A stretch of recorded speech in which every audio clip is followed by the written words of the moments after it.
1.5 লাখের ওপরে বেশি ভোটে ভোটে জিতবো। এখন মানুষের ডিমান্ড হচ্ছে এটাকে 2 লাখ করতে হবে মার্জিনটা। দেখি মানুষের কতটা ডিমান্ড মেটাতে পারি। তবে 1.5 লাখটা মার্জিনটা তো 100% 2009-এ মমতা বন্দ্যোপাধ্যায় যে ক্রেজ ছিল সেই ক্রেজ আবার 2024-এ কিন্তু ফিরে এসেছে। মানুষ মমতা বন্দ্যোপাধ্যায়ের সম্বন্ধে পাগল।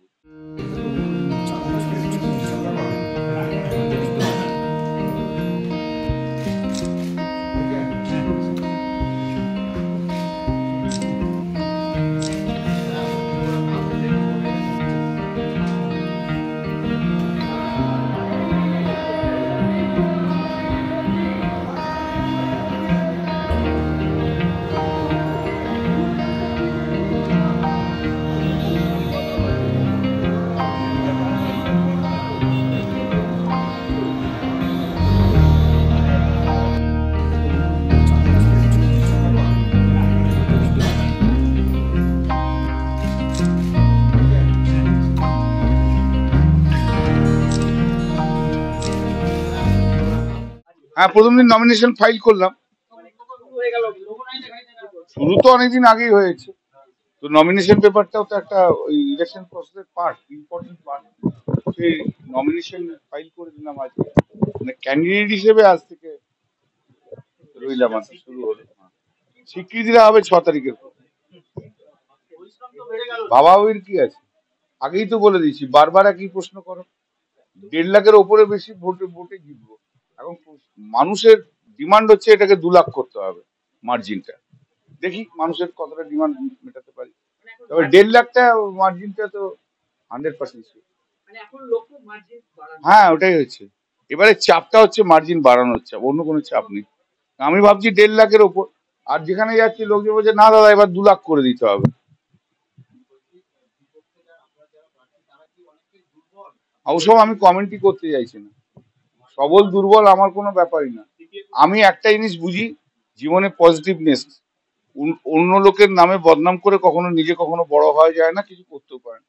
আমি 5 বছর ধরে কাজ করছি, আমি 15 বছরের সাংসদ, এখানে 15 বছর মানুষের সঙ্গে রয়েছি, ওতপ্রোতভাবে জড়িত।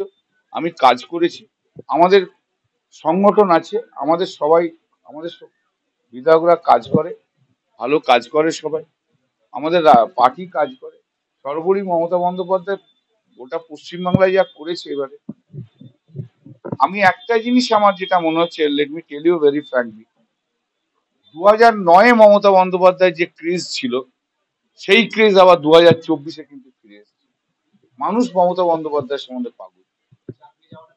কিছুই না, ওগুলো তোমাদের কাছে ফ্যাক্টর, আমাদের কাছে না। এক্সপেক্টেড, এক্সপেক্টেড, সব বিধানসভা থেকেই বাড়বে, সব বিধানসভা থেকেই বাড়বে। ওগুলো আপনারা, আপনাদের কাছে, আপনি সেগুলো অ্যাডজেক্টিভ নিয়ে থাকুন, আমার কি আছে। সে তো হাওড়ার মেয়ে তো বালিতেও ছিল, কি হলো, পারেননি তো আপনারা জেতাতে হাওড়ার মেয়ে বলে। শ্রীরামপুরের একটা, এটা দেখবেন আমার প্রথম থেকে, শ্রীরামপুরের একটা পার্লামেন্টের একটা অদ্ভুত একটা এক্সেপ্টিং 1 or 2 কেসেস হয়েছে। পার্টি যারা রাজ্যসভায়, পার্টি যারা পাওয়ারে থাকে, তার উল্টো পার্টির লোকরা কিন্তু মানে এমপি হয়। তার মধ্যে একটা এক্সেপশন ছিল আপনার শান্ত, কি যেন, শান্ত শুক্লা। এটা আকবর হেরে গেছিল সেই সময় হয়েছে 2009-এ। ন্যাচারালি তখন তো সিপিএম ছিল, দ্যাট ওয়াজ এক্সপেক্টেড। কিন্তু তারপর থেকে 2014, 2019 এবং 2024-এও হবে যে পার্টি পাওয়ারে রয়েছে রাজ্যে, কিন্তু সাংসদও হচ্ছে সেম পার্টি। এটা আমার যেটা মনে হয়েছে, শ্রীরামপুর পার্লামেন্ট একটা অত্যন্ত sensitive constituency, is not like other. এবং শ্রীরামপুরের যে স্ট্রাকচার, এটা পুরোটাই দেখেন যদি, শ্রীরামপুরের সব ধরনের ভোটার রয়েছে। সে আপনি নন বেঙ্গল, হিন্দি স্পিকিং পার্সন পাবেন, বেঙ্গলি স্পিকিং পার্সন পাবেন, উর্দু স্পিকিং পার্সন পাবেন, বিভিন্ন ধর্ম, বিভিন্ন জাত, কতগুলো জায়গা আছে সেগুলোতে কসমোপলিটন, চাপদানি, রিষড়া, একদম কসমোপলিটন। আবার ডোমজুরের ওপাশটায় গেলেন কম কসমোপলিটন। এই একটা বেশ মানে ইয়ে কনস্টিটুয়েন্সি। তো সেই কনস্টিটুয়েন্সিতে পরপর পাওয়া মানুষের কাজ পেয়ে মানুষ পেয়েছে, মানুষের কাজ। এবারে সব রিকভারি হয়ে গেছে। গতবারে জেনারেল আমার পারসেপশন হচ্ছে, গতবারে 2019-এ নরেন্দ্র মোদীর যে হাওয়া ছিল, 2024-এ নরেন্দ্র মোদীর কিছুই নেই।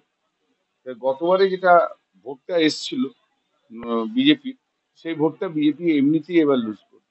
কতটা না, এটা হচ্ছে আমাদের দল কতটা ভালোভাবে কাজ করে। দেখো, যে যাই করি, দিদি যত ভালো কাজ করে তবেই তো আমাদের সাকসেসের রেটটা থাকে।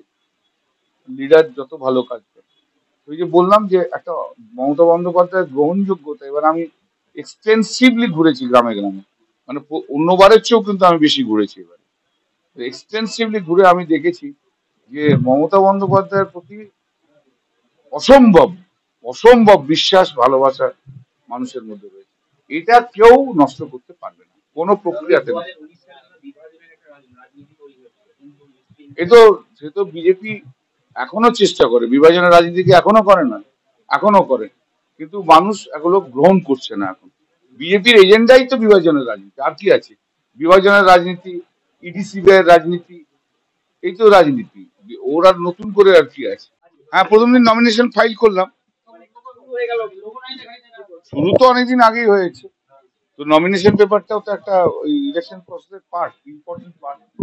সেই নমিনেশন ফাইল করে দিলাম আজকে, মানে ক্যান্ডিডেট হিসেবে আজ থেকে রইলাম, আর কি শুরু হলো। স্বীকৃতি দেওয়া হবে 6 তারিখের পর। ভাবাভাবির কি আছে? আগেই তো বলে দিয়েছি, বারবার একই প্রশ্ন করো। 1.5 লাখের ওপরে বেশি ভোটে ভোটে জিতবো। এখন মানুষের ডিমান্ড হচ্ছে এটাকে 2 লাখ করতে হবে মার্জিনটা। দেখি মানুষের কতটা ডিমান্ড মেটাতে পারি। তবে 1.5 লাখটা মার্জিনটা তো 100% শিওর। হ্যাঁ, ওটাই হচ্ছে। এবারে চাপটা হচ্ছে মার্জিন বাড়ানোর চাপ, অন্য কোনো চাপ নেই। আমি ভাবছি 1.5 লাখের ওপর। আর যেখানে যাচ্ছি লোকজন বলছে না দাদা এবার 2 লাখ করে দিতে হবে। ওসব আমি কমেন্টই করতে চাইছি না। সবল দুর্বল আমার কোনো ব্যাপারই না। আমি একটা জিনিস বুঝি, জীবনে পজিটিভনেস। অন্য লোকের নামে বদনাম করে কখনো নিজে কখনো বড় হওয়া যায় না, কিছু করতেও পারে না। আমি 5 বছর ধরে কাজ করছি, আমি 15 বছরের সাংসদ, এখানে 15 বছর মানুষের সঙ্গে রয়েছি, ওতপ্রোতভাবে জড়িত। আমি কাজ করেছি, আমাদের সংগঠন আছে, আমাদের সবাই, আমাদের বিধায়করা কাজ করে, ভালো কাজ করে সবাই, আমাদের পার্টি কাজ করে। সর্বোপরি মমতা বন্দ্যোপাধ্যায় গোটা পশ্চিমবাংলায় যা করেছে এবারে, আমি একটা জিনিস আমার যেটা মনে হচ্ছে, let me tell you very frankly, 2009-এ মমতা বন্দ্যোপাধ্যায় যে ক্রেজ ছিল, সেই ক্রেজ আবার 2024-এ কিন্তু